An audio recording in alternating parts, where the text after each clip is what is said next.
마지막 교신 우리는 추락하고 있다.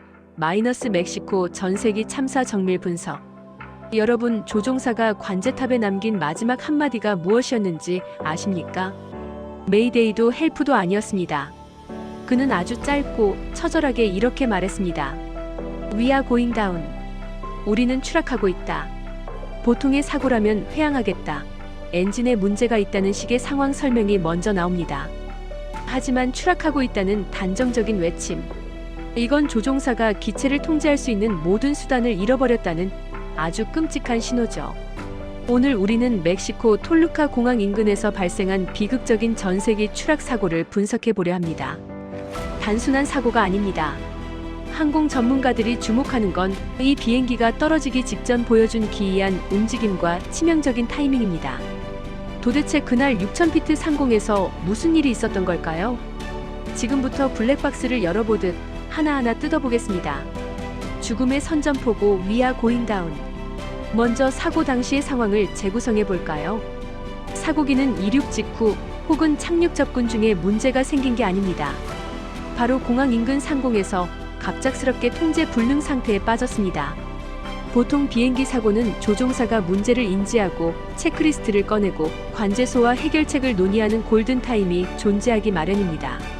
그런데 이번엔 달랐습니다. We are going down.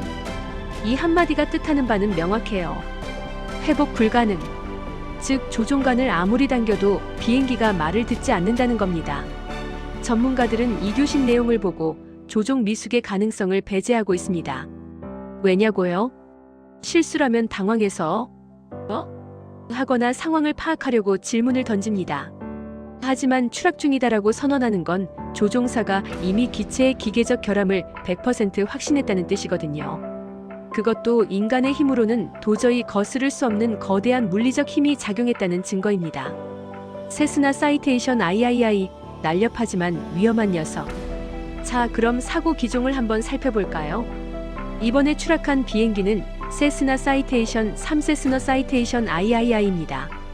비즈니스 제트기 시장에서 아주 베스트셀러로 통하는 기종이죠. 빠르고 높이 날고 날렵하게 생겼습니다. 하지만 이 날렵함 뒤에는 치명적인 약점이 하나 숨어 있습니다. 바로 비대칭 상황에 대한 민감도입니다. 이 비행기는 제트 엔진 2개가 동체 뒤쪽에 달려있죠. 만약 고속으로 순항 중일 때 엔진 하나가 꺼지면 큰 문제는 없습니다. 나머지 하나로 날아가면 되니까요. 하지만 속도가 느린 이착륙 단계나 접근 단계라면 이야기가 완전히 달라집니다. 속도가 느릴 때 한쪽 엔진이 죽어버리면 살아있는 엔진 쪽으로 비행기가 급격하게 획 돌아버리는 현상이 발생합니다. 전문 용어로 VMC 최소 조종 속도 이하에서의 요요 현상이라고 하는데요.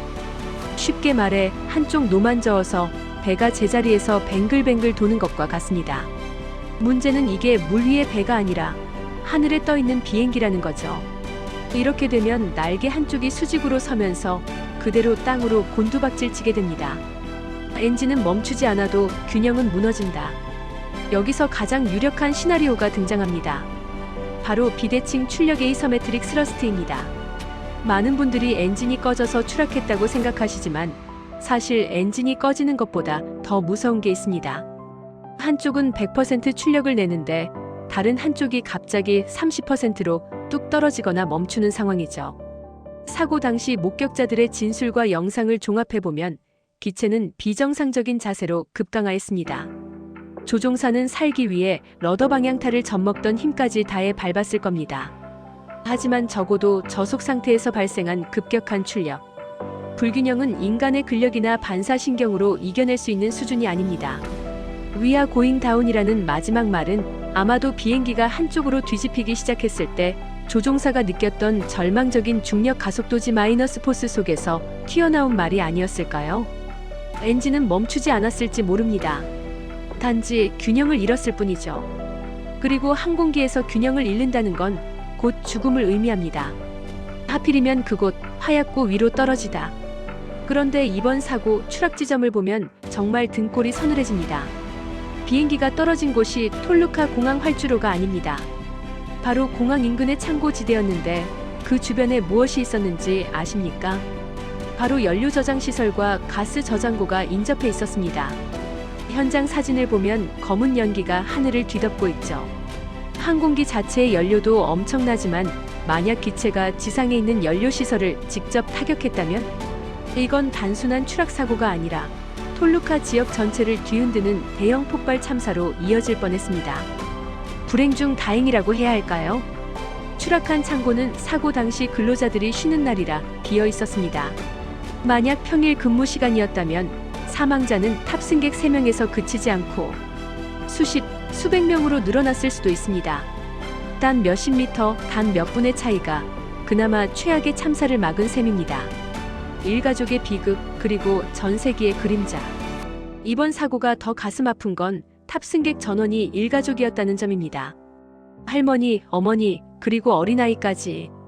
가족여행 혹은 중요한 일정을 위해 편리한 전세기를 선택했을 겁니다.